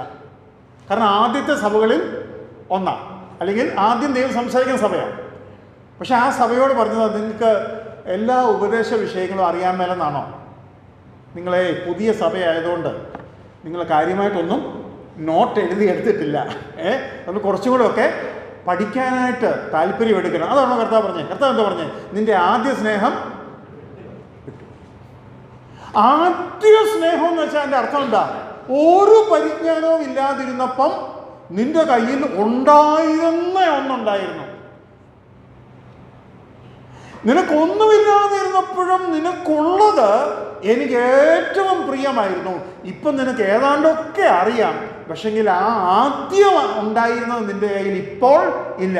വിവാഹം കഴിച്ച എല്ലാ സഹോദരന്മാരും ഞാൻ ചോദിച്ചോട്ടെ, നിങ്ങൾ വിവാഹ ജീവിതത്തിൽ ഏറ്റവും കൂടുതൽ മിസ് ചെയ്യുന്നത് ആ ആദ്യത്തെ 6 മാസം, 1 വർഷമാണോ? അതോ ഞാൻ പറഞ്ഞു മനസ്സിലായോ? ഒന്നും അറിയാത്ത 2 പേർ തമ്മിൽ ഒരുമിച്ച് ജീവിക്കുവാൻ തീരുമാനിച്ചപ്പോൾ ഉണ്ടായ ആ മനസ്സൊരുക്കം, കീഴ്പ്പെടാനും സ്നേഹിക്കുവാനും കരുതുവാനും അറിയുവാനും ഉള്ള മനസ്സൊരുക്കം, കേൾക്കാനുള്ള മനസ്സൊരുക്കം, അന്യോന്യം ശുശ്രൂഷിക്കുവാനുള്ള മനസ്സൊരുക്കം. ഞാൻ ആദ്യമായിട്ട് എൻ്റെ ഭാര്യയോട് ഒരു ഗ്ലാസ് വെള്ളം ചോദിച്ചതൊക്കെ ഓർക്കുന്നുണ്ട്. നിസാര കാര്യമല്ലേ? ആ വെള്ളം കൊണ്ടുതരുന്ന ആ ഒരു അനുഭവം. ആദ്യമായിട്ട് എൻ്റെ ഭാര്യ എന്നോട് വണ്ടിക്കൂലിക്ക് 10 രൂപ ചോദിക്കുന്നത് ഞാൻ ഓർക്കുന്നുണ്ട്. അത് ഹൃദയത്തിൽ ആദ്യമായിട്ടല്ലേ ഒരാൾ ചോദിക്കുന്നത്. നമ്മളോട് ഇപ്പം ഞാൻ വിവാഹം കഴിച്ചത് 25-ാമത്തെ വയസ്സിലാണ്. അപ്പം എന്നോടാരും എൻ്റെ ജീവിതത്തിൽ എന്നോടാരും വണ്ടിക്കൂലി ചോദിച്ചിട്ടില്ല. അപ്പം ആദ്യമായിട്ട് എൻ്റെ ഭാര്യ എന്നോട് അങ്ങനെ ചോദിക്കുക. പ്രിയമുള്ളവരെ, കർത്താവിൻ്റെ അടുക്കൽ നമ്മൾ ചെല്ലുമ്പോൾ കർത്താവ് എന്തോ അനുഭവിക്കുന്നത്? ഞാൻ ഈ വെള്ളം ചോദിക്കുമ്പോൾ ഞാൻ എന്തോ അനുഭവിക്കുന്നത്? വെള്ളമാണ്. എനിക്കൊരു ഗ്ലാസ് വെള്ളം കിട്ടി, അതാണ്. ഞാൻ വിവാഹം കഴിച്ച് ഞാൻ ഭർത്താവായി, എൻ്റെ ഭാര്യ ഭർത്താവിന് എന്ന പോലെ എനിക്കൊരു ഗ്ലാസ് വെള്ളം തരുന്ന ആ ഒരു എന്തുവാണ് പറയേണ്ടത്? എന്നോട് 10 രൂപ ചോദിക്കുന്ന എൻ്റെ ഭാര്യയുടെ കയ്യിൽ വെറും 10 രൂപയാണ് ചോദിച്ചത്. അന്ന് അത്രയും ദൂരേ ഉള്ളൂ ഒരു വീട്ടിൽ നിന്ന് മറ്റൊരു വീട്ടിലേക്ക് പോകാൻ. അന്ന് ഞാൻ പറഞ്ഞത് 10 രൂപ ഇല്ലാഞ്ഞിട്ടാണോ എന്നോട് ചോദിച്ചത്? വിവാഹം കഴിച്ച് ഒരാഴ്ച പോലും ആയില്ല. 10 രൂപ ഇല്ലാഞ്ഞിട്ടാണോ എന്നോട് ചോദിച്ചത്? ആണോ? അല്ല, ഇല്ലാഞ്ഞിട്ടല്ല. ഭാര്യയോട് ചോദിക്കുവാനുള്ള അവകാശത്തിൻ്റെ പദവിയുടെ അനുഭവം, അത് കൊടുക്കുവാനുള്ള എൻ്റെ അനുഭവം, ഭർത്താവ് എന്ന നിലയിൽ, ഭാര്യ എന്ന നിലയിൽ ഞാനത് പറഞ്ഞത്, കർത്താവ് നമ്മളെ വ്യക്തിപരമായി ഒത്തിരി മിസ് ചെയ്യുന്നുണ്ട്. നമ്മളത് മനസ്സിലാക്കണം. കർത്താവിൻ്റെ അടുക്കൽ പോകണം, കർത്താവിനോട് ചോദിക്കണം, കർത്താവേ അങ്ങനെ മിസ് ചെയ്യുന്നുണ്ടോ? ഓരോ മീറ്റിങ്ങിലും മിസ് ചെയ്യുന്നവരെ ദൈവം മിസ് ചെയ്യുന്നുണ്ട്. ദൈവവചനത്തിലൂടെ അത് തെളിയിക്കാൻ കഴിയും. എന്നാൽ ഞാൻ ആഗ്രഹിക്കുന്നത് കർത്താവിന് ഇന്ന് നമ്മളെ തന്നെ കൊടുത്തുകൊണ്ട് കർത്താവിനെ തൃപ്തിപ്പെടുത്തുവാൻ കഴിയും. ഇവിടെ ഈ വ്യക്തി ചോദിക്കുകയാണ്, കർത്താവെ, ഈ വന്നവരോട് ചോദിക്കുകയാണ്, നിങ്ങൾ ആരെയാകുന്നു അന്വേഷിക്കുന്നത്? അപ്പൊ ഇവരെന്തോ പറഞ്ഞേ? നസ്രായനായ യേശുവിനെ. എന്തുകൊണ്ടാണ് ഈ നസ്രായൻ എന്ന് പറഞ്ഞത്? ഇന്ന് പലരും യേശുവിനെ പ്രസംഗിക്കുമ്പോൾ ഒരല്പം ആഴത്തിൽ ചോദിച്ചാൽ മനസ്സിലാകും, അവർ നസ്രായനായ യേശുവിനെ അല്ല പ്രസംഗിക്കുന്നത് കേട്ടോ. ഒരു സ്ത്രീ യേശുക്രിസ്തുവിനെ കുറിച്ച് പ്രസംഗിച്ചു വരുന്നുവെന്നും അവരോട് കുറേ മുമ്പോട്ട് പോയി കഴിഞ്ഞപ്പോൾ അവരോട് ചോദിച്ചു, നിങ്ങൾ നസ്രായനായ യേശുവിനെ കുറിച്ചാണോ പ്രസംഗിക്കുന്നതെന്ന് ചോദിച്ചപ്പോൾ അവർ പറഞ്ഞു, അങ്ങനെയല്ല, സാർവത്രിക യേശുവിനെയാണ്. അതിൻ്റെ ഐഡിയ കിട്ടിയോ? പ്രിയമുള്ളവരെ, യേശു എന്ന പേര് പോരാ, യേശു എന്ന ഗലീലയിലൂടെ നടന്ന, നസ്രയത്തിൽ നടന്ന ക്രൂശിക്കപ്പെട്ട ക്രിസ്തുവിനെ തന്നെ വേണം. അത് ആർക്കും അഡ്ജസ്റ്റ് ചെയ്യാൻ പറ്റുന്ന ഒരു പേരായിട്ടല്ല ഇരിക്കുന്നത്. That's A person, he's A person. ആ വ്യക്തിയെ തന്നെ വേണം. ഇവർ പറയാണ് നസ്രായനായ യേശുവിനെ. കർത്താവ് അവിടെ വെച്ച് പറയാണ്, ഞാൻ ആകുന്നു. ആ വാക്കിൻ്റെ പുറകിൽ എന്തുമാത്രം ധൈര്യം വേണമെന്ന് നമുക്ക് പറഞ്ഞാലും തീരുകയില്ല, എത്ര പറഞ്ഞാലും തീരുകയില്ല. കാരണം ഈ പിടിക്കാൻ വന്നവർ നമ്മൾ വിചാരിക്കുന്ന പോലെ ഒന്നോ രണ്ടോ ഒന്നും അല്ല. ഒന്നാമത് യൂദാസിന്റെ ഉള്ളിൽ ആരുണ്ട്? പിശാചുണ്ട്. പിന്നെ ഈ മണിക്കൂർ എന്തിന്റെ മണിക്കൂറാ? ഇരുട്ടിന്റെ, അന്ധകാരത്തിന്റെ മണിക്കൂറാ, ഇല്ലേ? അതിന്റെ അർത്ഥം എന്താ? അതിന്റെ അർത്ഥം എന്താന്ന് ചോദിച്ചു കഴിഞ്ഞാൽ അവിടെ മുഴുവനും പിശാചുക്കൾ നിറഞ്ഞിരിക്കുക. ഇനി ഈ വന്നവരുടെ ഉള്ളിലും ആര് കാണും? അനേക അശുദ്ധാത്മാക്കളുടെ വ്യാപാരവും പൊസഷനും ഒക്കെ കാണാനുള്ള സാധ്യതയുണ്ട്. ഒരു മോബാ വരുന്നത്. അത് മാത്രമല്ല, എത്ര പേര് കാണും കർത്താവിനെ പിടിക്കാൻ വന്നവര്? കർത്താവിനെ പിടിക്കാൻ എത്ര പേരാ വന്നേ? ഒരു ഊഹം. ഇവിടെ നമ്പർ എഴുതിയിട്ടില്ല, ബൈബിളിൽ എങ്കിലും നമ്പർ എഴുതിയിട്ടില്ല. എത്ര പേര് വന്ന് കാണും? 50 പേര്, 100 പേര്, അതിനൊരു പേര് ലേലം വിളിക്കുന്നവരല്ലേ? എത്ര പേര് വന്ന് കാണും? ഒരു ഊഹം പറഞ്ഞാട്ടെ. 100 പേര് വന്ന് കാണുമോ കർത്താവിനെ പിടിക്കാൻ? 500 പേര് വന്ന് കാണുമോ?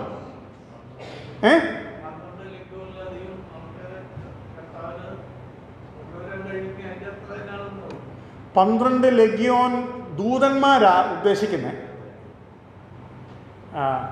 അതങ്ങ് ഭയങ്കര ഒരു നമ്പറാണ് ബ്രദർ പറഞ്ഞത്. ബ്രദർ നമ്മുടെ ലെവലിലൊന്നും അല്ല.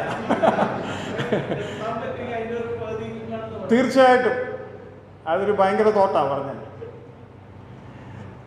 ഇംഗ്ലീഷിൽ എഴുതിയിരിക്കുന്നത് മൾട്ടിറ്റ്യൂഡ് ആണെങ്കിൽ നിങ്ങൾ എനിക്ക് എത്ര തരും? കർത്താവ് 5000-ത്തെയും 4000-ത്തെയും ഒക്കെ പോഷിപ്പിച്ചപ്പോൾ ബൈബിൾ എന്തോ എഴുതിയിരിക്കുന്നത്? മൾട്ടിറ്റ്യൂഡ് 4000, 5000 തന്നപ്പോൾ. അപ്പോൾ ഗ്രേറ്റ് മൾട്ടിറ്റ്യൂഡ് എന്ന് പറഞ്ഞാൽ എത്ര പേരെ നിങ്ങൾ തരും? ഒന്ന് നോക്കിക്കേ. മത്തായി എഴുതിയ സുവിശേഷം 26:47 ഒന്ന് നോക്കി. മാത്യു 26:47.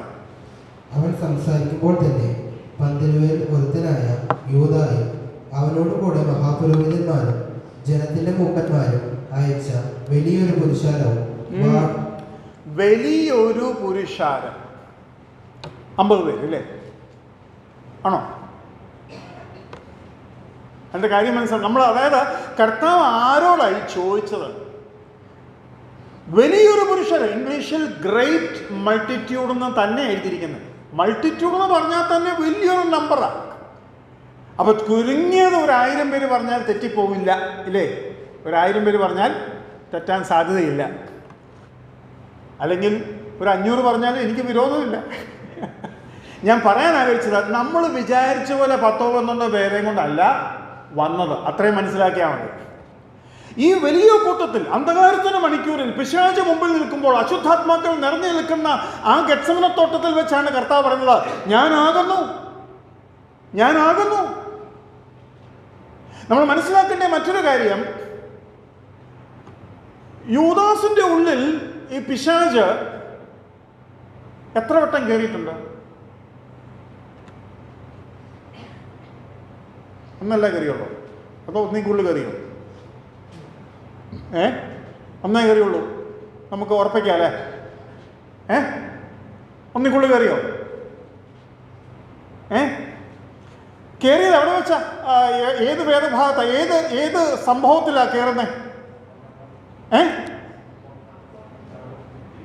പാനപാത്രം മുക്കിക്കൊടുക്കും. അപ്പോൾ അത് എല്ലാവർക്കും അറിയാം, പാനപാത്രം മുക്കിക്കൊടുക്കും. ഓക്കെ, അങ്ങനെയാണെങ്കിൽ ലൂക്കോസ് 22 വേറൊരു സംഭവം നമ്മൾ കാണുന്നുണ്ട്. ലൂക്കോസ് 22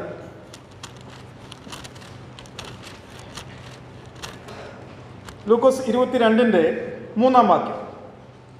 2-3 കൂടെ വായിക്കാം. 22-ന്റെ 2-3 കൂടെ വായിച്ചു. അപ്പോൾ മഹാപുരോഹിതന്മാരും ശാസ്ത്രിമാരും ജനത്തെ ഭയപ്പെടുകയാൽ അവനെ ഒടുക്കുവാൻ ഉപായം അന്വേഷിച്ചു. എന്നാൽ പന്തിരുവരുടെ കൂട്ടത്തിലുള്ള ഇസ്കരിയോത്തായ യൂദായിൽ സാത്താൻ കടന്നു. അവൻ ചെന്നു മഹാപുരോഹിതന്മാരോടും പടനായകന്മാരോടും അവനെ അവർക്ക് കാണിച്ചു കൊടുക്കുന്ന വഴിയെ കുറിച്ച് സംസാരിച്ചു. മതി, അവിടെ വെച്ച് പിശാച് കയറിയില്ലേ? അപ്പം മാളിക മുറിയിൽ വെച്ച് പിശാച് കയറിയെന്ന് വ്യക്തമായിട്ട് എഴുതിയിട്ടുണ്ട്. അതിൻ്റെ അർത്ഥം ഇടയ്ക്ക് വെച്ച് പിശാച് എന്ത് ചെയ്തു? ഇറങ്ങി. അതിൻ്റെ അർത്ഥം പിശാച് ഇടയ്ക്ക് വെച്ച് ഇറങ്ങി ഇല്ലേ? ഇവിടെ വെച്ച് എന്തിനാ കയറിയത് കൊണ്ടാണ് യൂദാസ് എവിടെ ചെന്നത്? മഹാപുരോഹിതന്റെ അടുക്കൽ ചെന്നത്. ഇനി മഹാപുരോഹിതന്റെ അടുക്കൽ ചെല്ലുമ്പോൾ ഈ യേശുക്രിസ്തുവിനെ ഒറ്റിക്കൊടുക്കാനായിട്ട്, ചൂണ്ടിക്കാണിക്കാനായിട്ടാണ് ചെല്ലുന്നത്. ഞാൻ ചോദിച്ചോട്ടെ, യേശുക്രിസ്തുവിനെ ചൂണ്ടിക്കാണിക്കാൻ യൂദയുടെ ആവശ്യമുണ്ടോ? ആ സംശയം പലരിലും വന്നിട്ടുണ്ടാവും ഇല്ലേ? Why do we need a Judas to point out or to betray the Lord? കർത്താവിനെ ചൂണ്ടിക്കാണിക്കാൻ യൂദയുടെ ആവശ്യമുണ്ടോ? ഉണ്ടോ? എല്ലാവർക്കും അറിയാം. എന്നാൽ ഇവിടുത്തെ പ്രശ്നം അതല്ല. ഇവിടുത്തെ പ്രശ്നം പബ്ലിക് ഇല്ലാത്ത സമയത്ത്, ജനമില്ലാത്ത സമയത്ത് അവനെ കാണിക്കണം. ജനമില്ലാത്ത സമയം എപ്പോഴാ? കർത്താവ് ഉറങ്ങാൻ പോകുമ്പോൾ, അല്ലെങ്കിൽ എപ്പോഴും കർത്താവിൻ്റെ അടുക്കൽ ആരുണ്ട്? ജനമുണ്ട്. അപ്പോൾ കർത്താവ് രാത്രി എവിടെ കഴിക്കും എന്നുള്ളതാണ് പ്രശ്നം. രാത്രി എവിടെ കഴിക്കുമോ അവിടെ കർത്താവിനെ ഒറ്റയ്ക്ക് കിട്ടാൻ സാധ്യതയുള്ളൂ. ജനമുള്ളപ്പോൾ ഒരിക്കലും പാടില്ല. അതുകൊണ്ട് അവർക്ക് ആര് വേണം? ആ സർക്കിളിൽ നിന്നും, ഈ ശിഷ്യന്മാരുടെ സർക്കിളിൽ നിന്നും ഒരാൾ വേണം. കാരണം അന്ന് രാത്രി കർത്താവ് എവിടെ താമസിക്കുമെന്ന് അവർക്ക് എന്തെങ്കിലും പിടി, മുഴുവൻ പിടി കിട്ടത്തില്ല, എന്തെങ്കിലും പിടി കിട്ടത്തുള്ളൂ. അതുകൊണ്ട് യൂദാസ് അവർക്ക് അങ്ങനെ ആവശ്യമായി വന്നു. അതുകൊണ്ട് യൂദാസ് ഇല്ലെങ്കിൽ യേശുക്രിസ്തുവിനെ ജനമില്ലാത്ത സമയത്ത്, പ്രത്യേകിച്ച് ഉത്സവ സമയങ്ങളിൽ, ഒരു വിധത്തിൽ അറസ്റ്റ് ചെയ്യാൻ പറ്റത്തില്ല. അപ്പോൾ യൂദാസ് ചെന്നു, ഞാൻ കാണിച്ചു തരാം, എവിടെയാണ് താമസിക്കാൻ പോകുന്നത് ഞാൻ പറഞ്ഞു തരാം. പക്ഷെങ്കിൽ യൂദാസിനും റെഡിമെയ്ഡായിട്ട് അറിയത്തില്ല ഇല്ലേ? അപ്പോൾ യൂദാസ് ഇത് മനസ്സിൽ വെച്ചോണ്ട് ഈ ശിഷ്യന്മാർ സംസാരിക്കുമ്പോഴൊക്കെ യൂദാസ് കാര്യമായിട്ട് ശ്രദ്ധിക്കും. യൂദാസിന്റെ ഉള്ളിൽ ആരുണ്ട്? പിശാചുണ്ട്. ഇവർ രണ്ടുപേരും എന്തോ ശ്രദ്ധിക്കുന്നത്? ഇന്ന് രാത്രി എവിടെ ആയിരിക്കുമെന്നാണ്. അന്നേരം ഇതൊന്നും അറിയാൻ മേലാതെ ശിഷ്യന്മാർ പത്രോസോ മറ്റോ വന്നിട്ട് യേശുക്രിസ്തുവിനോട് ചോദിക്കുക, കർത്താവേ, നമ്മുടെ പെസഹ കൊണ്ടാടാൻ ഞങ്ങൾ എവിടെ നിനക്ക് സ്ഥലം ഒരുക്കണം? അയ്യോ, യൂദാസ് എന്തോ ഇപ്പൊ ചെയ്യുന്നേ? യൂദാസ് എന്തോ ഇപ്പൊ ചെയ്യുന്നേ? കാര്യമായിട്ട് കേൾക്കുക ഇല്ലേ? മനസ്സിലാവുന്നുണ്ടോ? ഇല്ലേ? അപ്പൊ കേൾക്കുന്ന സമയത്ത് യേശുക്രിസ്തുവിന് അറിയാം ആര് തൻ്റെ അടുത്തുണ്ടെന്ന്, പിശാച് തൻ്റെ അടുത്തുണ്ടെന്ന് അറിയാം. അപ്പൊ പിശാചിന് മനസ്സിലാകാത്ത വിധത്തിൽ ഇവരോട് ഉത്തരം പറയണം ഇല്ലേ? നിങ്ങൾ അങ്ങനെ ചെയ്തിട്ടുണ്ടോ? മലയാളികൾ ഈ കാര്യത്തിൽ ഭയങ്കര എക്സ്പേർട്ടാണ്. അവർ ഹിന്ദിക്കാരും തമിഴിലും അല്ലെങ്കിൽ മലയാളം അറിയാൻ മേലാത്തവരും ഒക്കെ അടുത്ത് നിന്നുകൊണ്ട് ഫുൾ മലയാളത്തിൽ അവർക്ക് പറയേണ്ടത് പറയും, കോഡ് വേർഡിൽ. അങ്ങനെ പറഞ്ഞിട്ടുണ്ടോ? ഞാൻ ഡിഫൻസിലായതുകൊണ്ട് ഞങ്ങൾക്ക് അവിടെ എപ്പോഴും മറ്റ് ഭാഷക്കാരെപ്പോഴും ഉണ്ട്. അപ്പം അടുത്തിരിക്കുന്ന ഹിന്ദിക്കാരൻ അല്ലെങ്കിൽ ബംഗാളി അല്ലെങ്കിൽ ഒറീസക്കാരൻ മനസ്സിലാകാതിരിക്കണമെങ്കിൽ നമ്മൾ പച്ച മലയാളത്തിൽ പറയണം. ഇടയ്ക്കൊരു ഇംഗ്ലീഷ് വേർഡ് വന്നാൽ അവന് ചില പിടി കിട്ടും.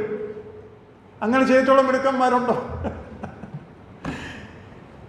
നിങ്ങൾ കേട്ടിട്ടുണ്ടോ എന്ന് അറിഞ്ഞൂടാ, ഇൻഡോ പാക് യുദ്ധം നടന്ന സമയത്ത്, ആദ്യ യുദ്ധത്തിലാണെന്ന് തോന്നുന്നു, എൻ്റെ പിതാവ് എന്നോട് പറഞ്ഞൊരു കഥയാണ്.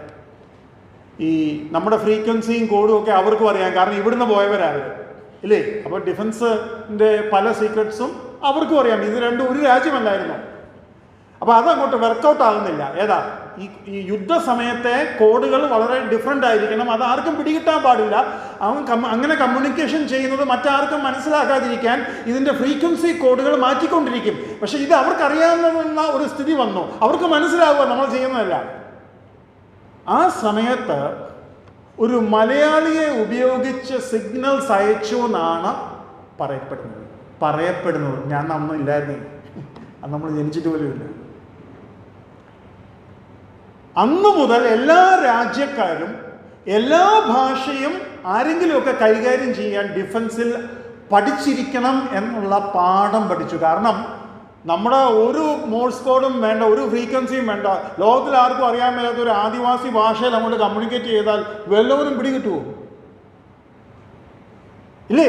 അപ്പോൾ അത് സംഭവിക്കാതിരിക്കാൻ വേണ്ടി പഠിക്കാൻ തുടങ്ങി എന്നാണ് പറയുന്നത്. ഇത് റിയൽ സംഭവമാണോ ഇല്ലയോ എന്നുള്ളത് നിങ്ങൾ കണ്ടുപിടിച്ച, പക്ഷേ ഞാനിത് കേട്ട സംഭവം. ഞാൻ പറയാൻ ആലോചിച്ച കാര്യം, യേശുക്രിസ്തു ഉത്തരം പറയുന്നത് നമുക്ക് കേൾക്കാം. യേശുക്രിസ്തു എങ്ങനെയാണ് യൂദാസിനെ മുന്നിൽ വെച്ചുകൊണ്ട് ഉത്തരം പറയുന്നത് നമുക്ക് കേൾക്കാം.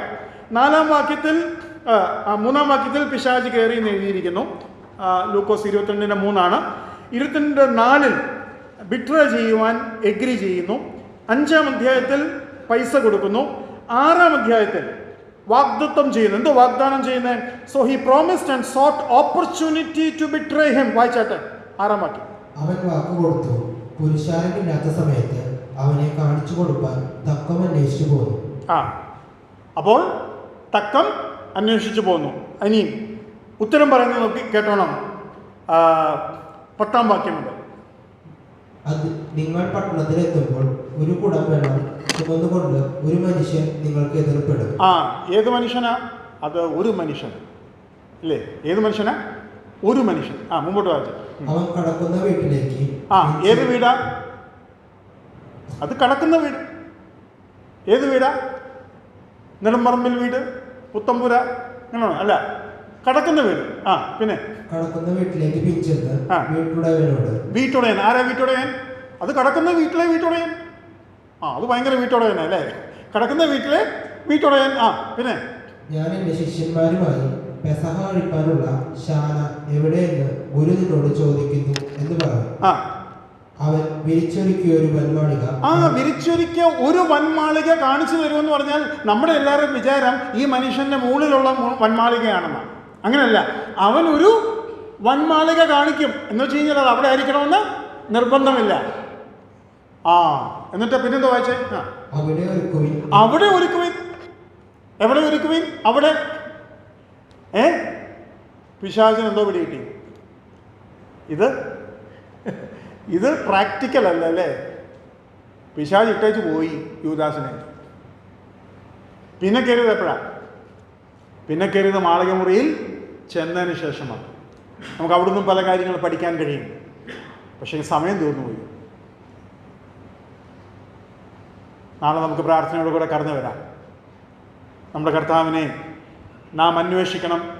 കർത്താവ് നമ്മളെ ഇന്നും വാസ്തവത്തിൽ വ്യക്തിപരമായി നമ്മോടൊപ്പം സമയം ചിലവഴിക്കാൻ, നമ്മെ ആസ്വദിക്കുവാൻ, നമ്മെ വിലമതിക്കുന്ന നമ്മുടെ കർത്താവ് നമ്മെ ആഗ്രഹിച്ചു കൊണ്ടിരിക്കുകയാണ്. ആ കർത്താവിനെ നമുക്ക് കാണാൻ ഒരാഗ്രഹം. ആരെ അന്വേഷിക്കുന്നു?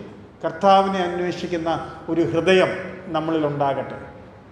നമ്മുടെ കർത്താവിനെ കാണുവാൻ നമുക്ക് സാധിക്കണം. ബൈബിളിൽ നമുക്ക് ഇഷ്ടം പോലെ കർത്താവിനെ കാണാൻ സാധിക്കുന്നുണ്ട്. പക്ഷെ വളരെ കുറച്ച് പേരെ കർത്താവിനെ കാണുന്നുള്ളൂ. യോഹന്നാൻ എന്തോ പറഞ്ഞേ? ഞങ്ങൾ അവനെ ഏകജാതനായവൻ്റെ തേജസ്സായി കണ്ടു. അല്ല, കണ്ടാൽ അങ്ങനെ തോന്നത്തൊന്നുമില്ല, പക്ഷെ ഞങ്ങളെങ്ങനെ കാണുന്നേ? ഞാനത് പറയുന്നത് മനസ്സിലാകുന്നുണ്ടോ?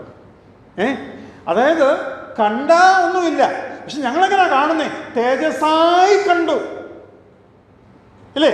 ഇപ്പൊ പെപ്പർ, കുരുമുളകിനെ കുറിച്ച് നമ്മൾ പറയുന്ന ബ്ലാക്ക് ഗോൾഡ് ആണ്. അത് ഏത് കണ്ണുള്ളവൻ അത് കാണാൻ പറ്റുന്നത്? അങ്ങനെ കുരുമുളകിനെ ബിസിനസ് കണ്ണുള്ളവന്. ബിസിനസ് കണ്ണുള്ളവൻ എന്താ പറയുന്നത്? പെപ്പർ എന്ന് പറയുന്ന ബ്ലാക്ക് ഗോൾഡ് ആണ് എന്ന് പറഞ്ഞ പോലെ കർത്താവിനെ ഏകജാതനായവന്റെ തേജസ്സായി കണ്ടു. അന്നേരം കർത്താവിൻ്റെ വാക്കുകൾക്ക് വലിയ വ്യത്യാസമാണ്. എല്ലാവർക്കും അവനെ കാണുവാൻ സാധിക്കുകയില്ല. ഇന്ന് രാത്രി കർത്താവ് അതിനായി നിങ്ങളെ സഹായിക്കട്ടെ. ദൈവനാമം മഹത്വപ്പെടുമാറാകട്ടെ.